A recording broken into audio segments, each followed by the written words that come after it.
Friends, आज का हम जो टॉपिक स्टार्ट करने जा रहे हैं वो है respiration in animals. Respiration in plants हम लास्ट वीडियो में फिनिश किया था। देखिए, ह्यूमन बीइंग्स हो या फिर कोई भी एनिमल्स हो, आइदर वो वाटर में रहते हो, एक्वेटिक हो, टेरेस्ट्रियल हो, एम्फीबियंस हो, उससे कोई फर्क नहीं पड़ता। रेस्पिरेशन सब करते हैं और रेस्पिरेशन का प्रोसेस हमेशा सेम होता है कि ऑक्सीजन हमें लेना है, कार्बन डाइऑक्साइड हमें रिलीज कर देना है। और देखिए, एनिमल्स यहाँ पे हम बोल रहे हैं, मतलब बहुत सारे एनिमल्स के बारे में अलग अलग पढ़ना है। अब अलग अलग क्यों रेस्पिरेशन हो रहा है सब में, क्योंकि प्रोसेस तो सेम है। देखिए, होता क्या है, जो भी हम रेस्पिरेशन कर रहे होते हैं वो ह्यूमंस हो या फिर छोटे इंसेक्ट हो, सबकी बॉडी ऑर्गेनाइजेशन अलग होती है, हैबिटाट अलग होते हैं। तो किसी की नीड ज़्यादा होती है, किसी की नीड कम होती है। कोई ऐसी जगह पर रहता है जहाँ पे प्रॉपर ऑक्सीजन प्रेजेंट होती है, कहीं बहुत सी ऐसी जगह होती है जहाँ पे ऑक्सीजन की कमी होती है। तो ये उससे बहुत इफेक्ट पड़ता है कि कैसे रेस्पिरेशन करना है, कौन से ऑर्गन से करना है। देखिए, हम इसमें पढ़ने क्या वाले हैं। सबसे पहले फिश के बारे में, जो कि गिल से रेस्पिरेशन करती हैं। अर्थवर्म जो कि स्किन से करते हैं। इंसेक्ट, बहुत सारे इंसेक्ट्स आते हैं, वो ट्रैकिया से करते हैं। यूनिसेलुलर जितने भी हैं, जैसे अमीबा है, पैरामीशियम है, वो सारे डिफ्यूजन के प्रोसेस से करते हैं थ्रू द सेल मेम्ब्रेन। और लास्ट में आता है ह्यूमन या फिर लंग्स, मतलब ह्यूमन बीइंग जो है वो लंग से करते हैं। अब फिशेस की जैसे अगर हम बात करते हैं तो देखिए, फिश क्या होते हैं, एक्वेटिक एनिमल्स। अब एक्वेटिक एनिमल्स जो है वो पानी में रहते हैं, मतलब पानी में रहने वाले जितने भी जानवर हैं वहाँ वो सब यहाँ पे आते हैं। सिर्फ फिशेस नहीं, जितने भी मोलस्कन्स वगैरह होते हैं सब इसमें आएंगे।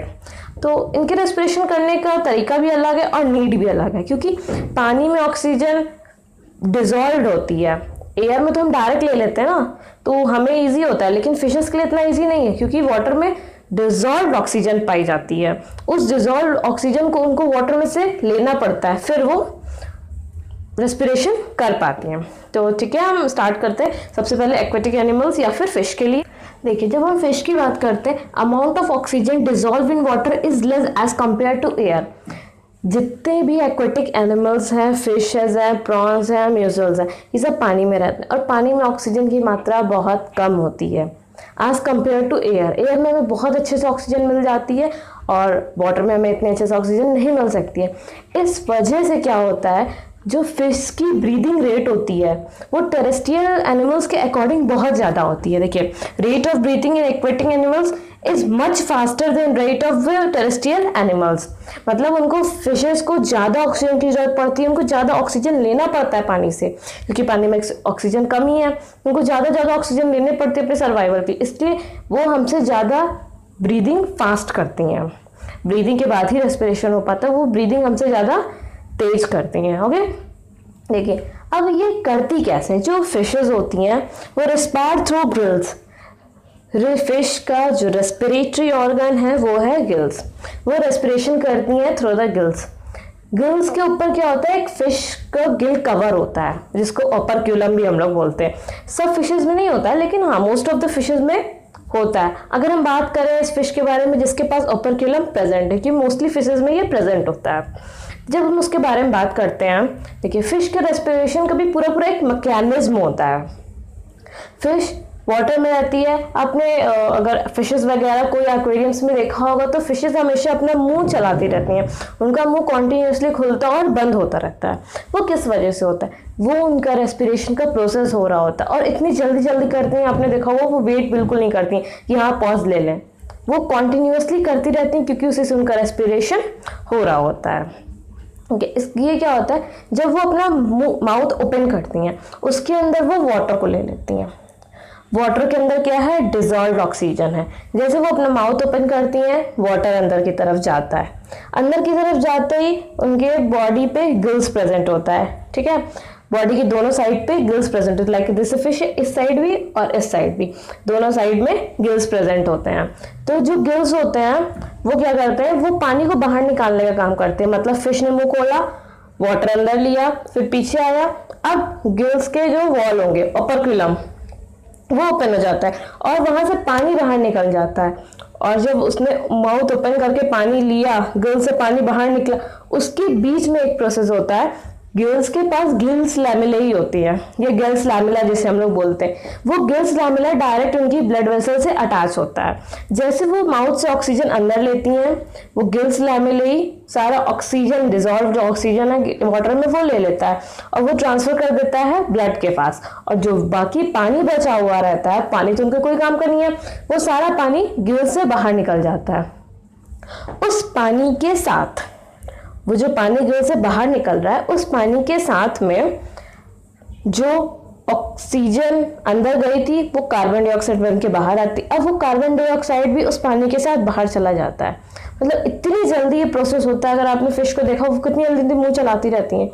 एक मुंह खोलना बंद करना, एक रेस्पिरेशन कंप्लीट, दूसरी बार मुंह खोलना बंद किया, एक रेस्पिरेशन कंप्लीट। बहुत तेजी से ये प्रोसेस होता है। रेट ऑफ ब्रीदिंग फास्टर होती है एक्वेटिक एनिमल्स में, वही चीज है ये।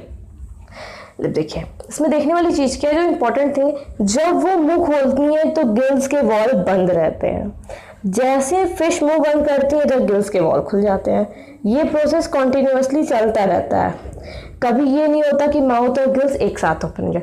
अगर माउथ ओपन है तो गिल्स बंद है, गिल्स ओपन माउथ बंद, ठीक। ये प्रोसेस लाइक इस तरह से चलता रहता है। और सबसे मोस्ट इंपॉर्टेंट चीज एक्वेटिक एनिमल्स में यही होती है, फिश का मैकेनिज्म की कैसे ये रेस्पिरेशन करती हैं। ओके, देखिए अगर हम ये डायग्राम देखते हैं फिश का, देखिए इसका ये माउथ ओपन है, यहाँ से इसने वाटर लिया, यहाँ से जैसे वाटर लेगी अब ये अपना मुंह बंद कर देगी, मतलब ये फिश का मुंह बंद हो जाएगा और ये गिल्स जो होगा ये ओपन हो जाएगा।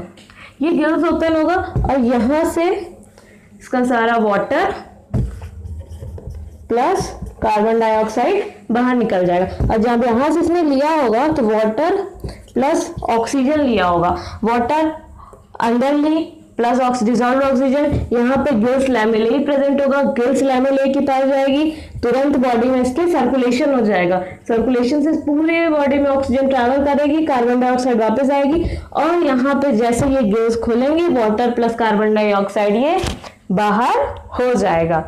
बस इतना छोटा सा सिंपल सा प्रोसेस है, ठीक है। अब इसके बाद हम बात करते हैं फिश से रिलेटेड एम्फीबियंस की। फ्रॉग के रेस्पिरेशन करने का तरीका देखिए, जब वो फ्रॉग्स पानी में रहते हैं तो वो अपने स्किन से रेस्पिरेशन करने लग जाते हैं, मतलब एक डिफ्यूजन के प्रोसेस से। जब वो लैंड पे रहते हैं तो वो जब वो लैंड पे रहते हैं तब वो इजिली लंग से रेस्पिरेशन करते हैं और जैसे ही वो पानी में चले जाते हैं वो स्किन से रेस्पिरेशन करना शुरू कर देते हैं। देखिए स्किन से अलग अभी आपको पढ़ाएंगे और लंग से आपको ह्यूमंस बीइंग के बारे में ही पढ़ना है। अब जो नेक्स्ट टॉपिक हम ले रहे हैं स्किन से, अगर हम बात करें तो वो है अर्थवॉर्म। अर्थवॉर्म हमारे स्किन से रेस्पायर करते हैं, अर्थवॉर्म जो कि स्किन से रेस्पिरेशन करते हैं। आपने देखा होगा जितने भी, अगर कभी आपने अर्थवॉर्म्स को देखा हो जिसे हिंदी में केचुआ बोला जाता है, वो कितने स्टिकी टाइप्स के होते हैं, दिखने में एकदम गंदे लगते हैं, बहुत स्टिकी स्टिकी होते हैं, उनकी पूरी बॉडी एकदम चिपचिपी टाइप की दिखाई देती है। वही सबसे ज़्यादा इम्पोर्टेंट है हमारे सॉइल के लिए भी और अपने आप के रेस्पिरेशन के लिए भी।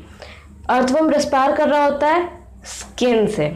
स्किन से रेस्पिरेशन कैसे करता है, देखिए जैसे कि अर्थवॉर्म होता है, ये एक तो ग्लैंडुलर सिक्रीशन करता है। ग्लैंडुलर सिक्रीशन मतलब पता है आपको क्या होता है, जो उसकी स्किन होती है उसमें बहुत सारे छोटे छोटे बहुत सारे ग्लैंड्स प्रेजेंट होते हैं, जिसकी वजह से हर टाइम में कुछ ना कुछ म्यूकस जैसा सब्सटेंस रिलीज कर रहा होता है। इसी वजह से इसकी बॉडी जो होती है वो एकदम स्टिकी दिखाई देती है, एकदम चिपचिपी सी लगती है हम लोगों को। लेकिन ये सॉइल के लिए बहुत न्यूट्रिशंस होता है, बहुत ज़्यादा न्यूट्रिशियस है सॉइल के लिए।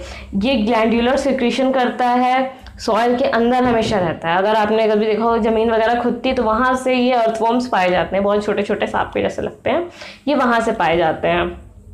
तो ये सॉइल न्यूट्रिशियस बनाने में हेल्प करता है या फिर उपजाऊ बनाने के लिए, जैसे हम लोग बोलते हैं न्यूट्रिटिव वैल्यू बढ़ जाती है सॉइल की। अगर कहीं पे बहुत सारे केचुए वगैरह रहते हैं तो उस वहाँ की सॉइल जो होती है बहुत न्यूट्रिटिव होती है। वहाँ पे अगर हम कुछ भी फार्मिंग करते हैं तो उसकी जो क्रॉप होती है वो बहुत अच्छी मिलती है। ये न्यूट्रिटिव वैल्यू बढ़ा देता है सॉइल की, साथ ही फर्टिलाइजर के जैसे भी काम करता है। जो हम लोग आर्टिफिशियल फर्टिलाइजर्स वगैरह या मैन्योर ला के यूज़ करते हैं, ये नेचुरल फर्टिलाइजर है, ये वही काम करता है, न्यूट्रिटिव वैल्यू बढ़ा देता है सॉइल की, इसलिए बहुत अच्छा। सिक्रेशन ये अपनी स्किन से कर रहा होता है, स्किन से ये एयर की कांटेक्ट में कैसे आता है, प्लांट्स के टॉपिक में मैंने आपको बताया था सॉइल के बीच में एयर प्रेजेंट होती है, ये वहीं पे तो रहता है, तो वही सॉइल से एयर ले लेता है, जो बीच बीच में गैप्स में एयर प्रेजेंट होती है वहीं पे ये सॉइल से एयर ले लेता है और अपनी स्किन से रेस्पिरेशन कर लेता है। ये सॉइल्स में रहता है, जैसे एयर लेता है और ऑक्सीजन लेके वापस पूरी एयर बाहर बॉडी से निकाल देता है थोड़ा स्किन, और एक साथ ही कार्बन डाइऑक्साइड भी रिलीज कर देता है अपनी स्किन से। वो प्रोसेस ये अर्थवर्म करते हैं, सेम प्रोसेस लीचेस भी करते हैं। लीचेस में भी सेम प्रोसेस होता है, वो भी अपने स्किन से डिफ्यूज करते हैं और रेस्पिरेशन करते हैं, और इनका जो ब्लड सप्लाई होता है वो बहुत अच्छा होता है क्योंकि ये डिफ्यूज़ करके लेते हैं, और डिफ्यूजन एक स्लो प्रोसेस है।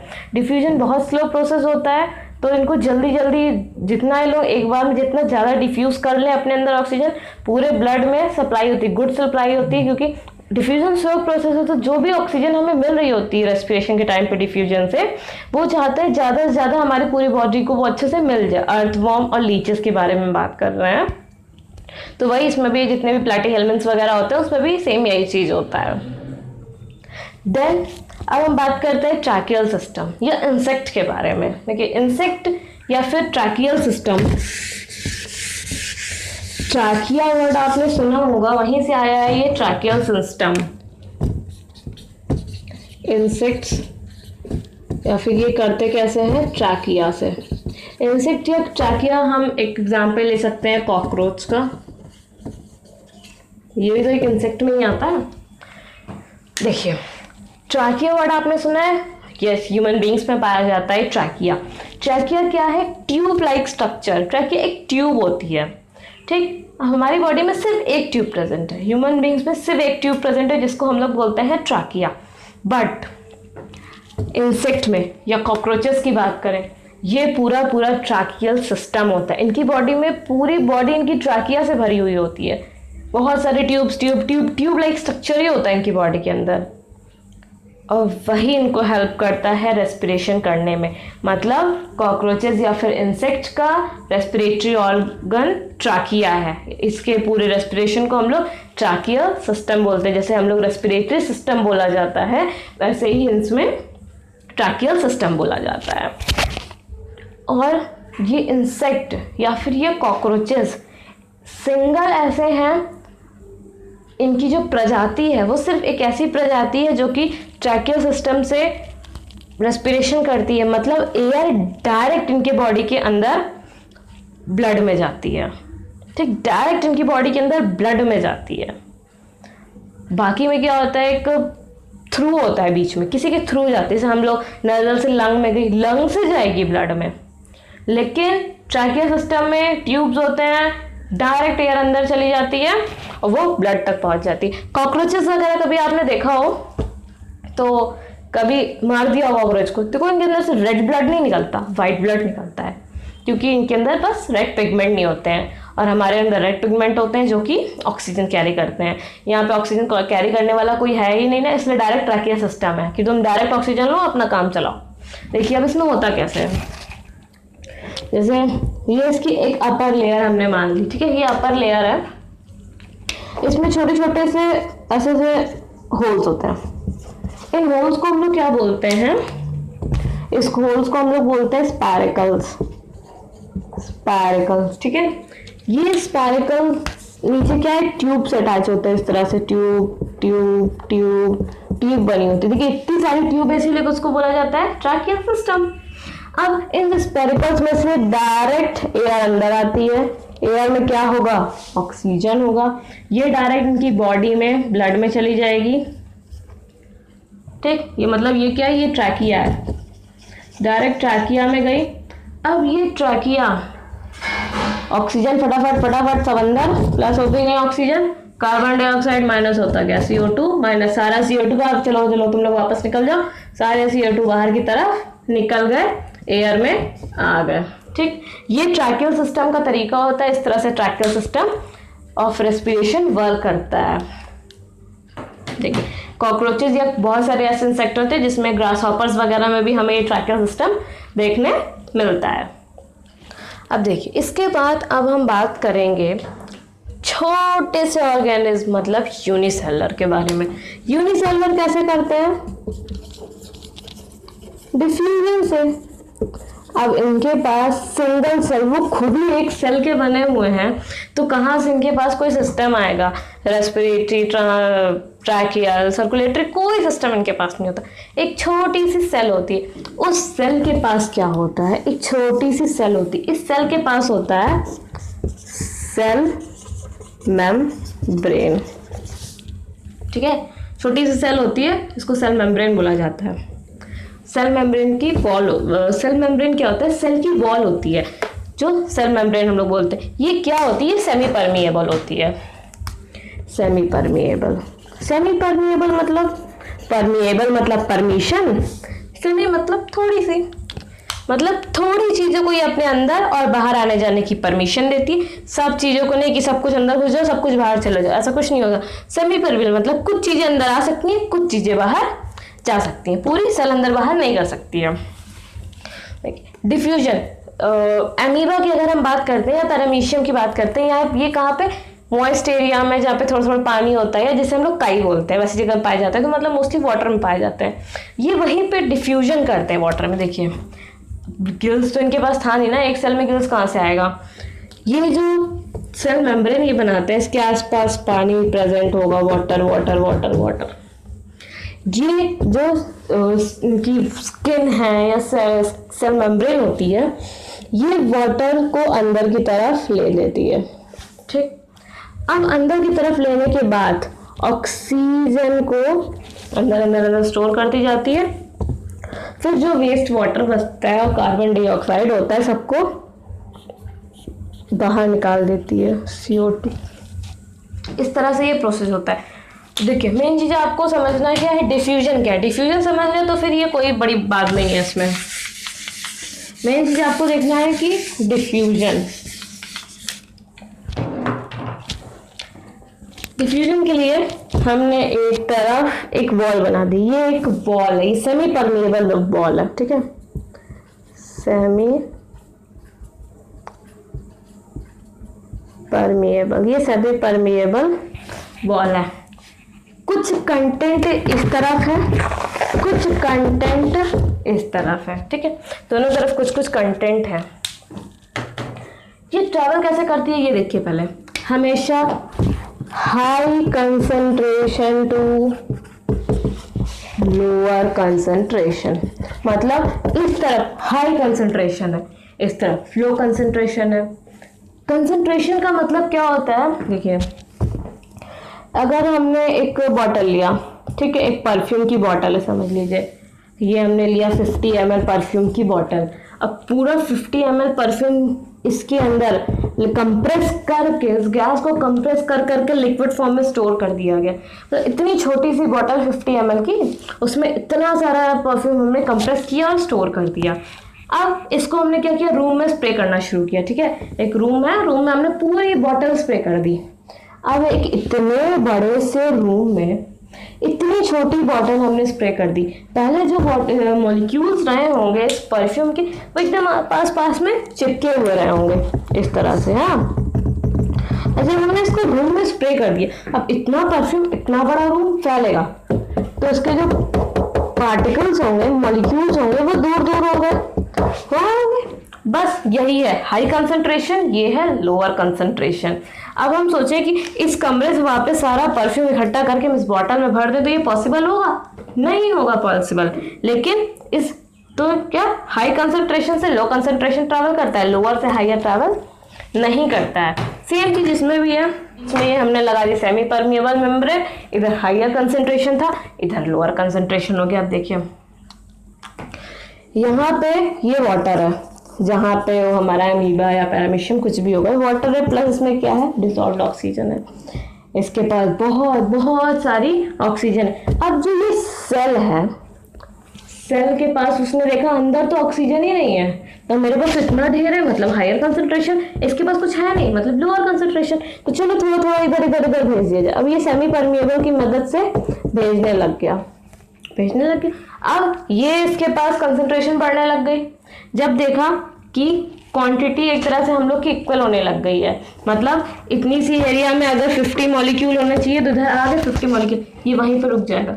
अब ये देखेगा, अब इसको कार्बन डाइऑक्साइड की तो जरूरत ही नहीं है, ये फटाफट कार्बन डाइऑक्साइड सेमी परमिएबल की मदद से बाहर निकाल देगा और ये वाटर में आ जाएगा। ये लगातार प्रोसेस चलता रहता है। डिफ्यूजन का मतलब in substance travel from higher concentration to lower concentration with the help of semi permeable membrane. ठीक, ये हो गया डिफ्यूजन। और ये जो सेमी परमिएबल मेम्ब्रेन है ये होती है सेल मेम्ब्रेन, और अर्थवर्म के केसेस में उनकी स्किन, जो कि इसके बाद ग्लैंड्स प्रेजेंट होते हैं तो ये इजिली पास उनको हो जाने देती हैं।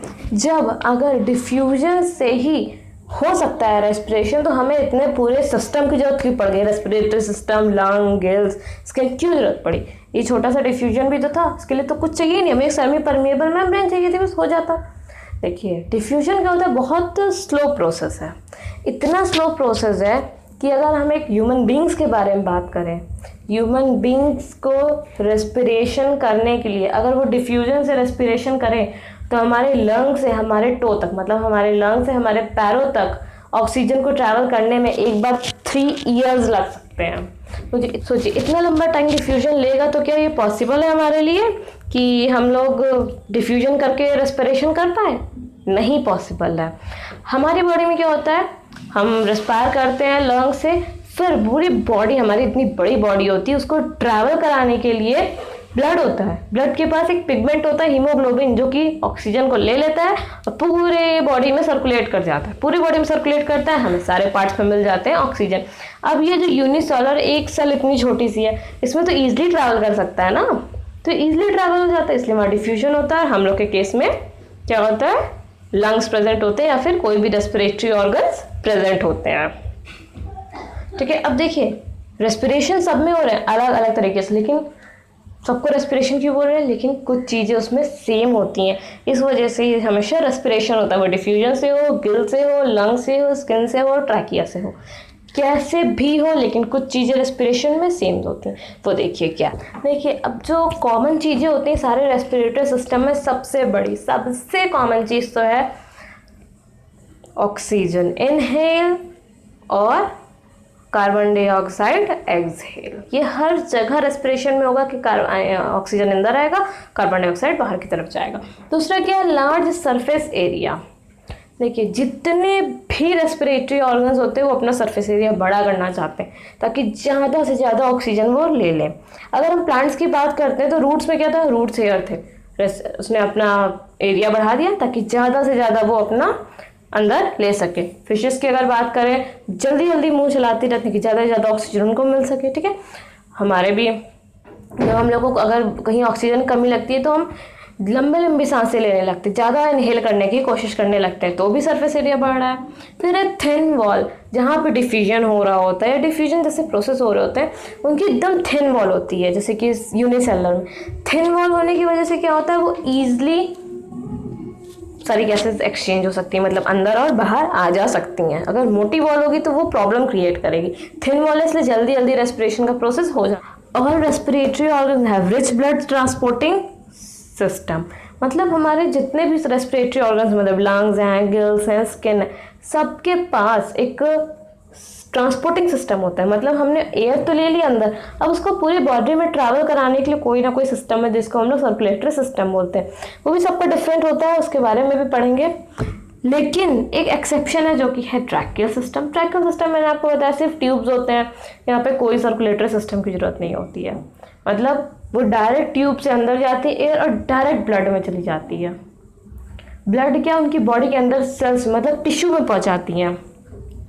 वो ट्रैकियल्स मतलब यहाँ पे स्किन है, ये स्पाइरकल्स प्रेजेंट थे, एयर अंदर है और डायरेक्टली टिश्यू में पहुँच गई, टिश्यू में पहुँच गई। इनको जरूरत ही नहीं पड़ी कोई हीमोग्लोबिन की, इसलिए इनका ब्लड भी वाइट होता है। यहाँ पे हीमोग्लोबिन नहीं है, ब्लड कैरी कोई करेगा नहीं, इसलिए इनके पास टिश्यू डायरेक्ट ट्यूब्स होते हैं, ट्रैकिया होते हैं, जिससे कि डायरेक्ट ये टिश्यू, ये स्पाइरकल्स, ये हो गया बीच में जो बीच वाली लाइन दिखाई दे रही है वो हो गई ट्रैकियल सिस्टम या फिर ट्यूब्स, और ये हो गया लास्ट में टिश्यू बॉल्स जैसे, ये सारे टिश्यू में डायरेक्ट पहुंच जाती है। तो यहाँ पे जरूरत ही नहीं होती हमें ट्रैकियल, यहाँ पे जरूरत ही नहीं होती है हमें कोई भी सर्कुलेटरी सिस्टम है। इसके बाद जो टॉपिक आता है वो है ह्यूमन रेस्पिरेटरी सिस्टम।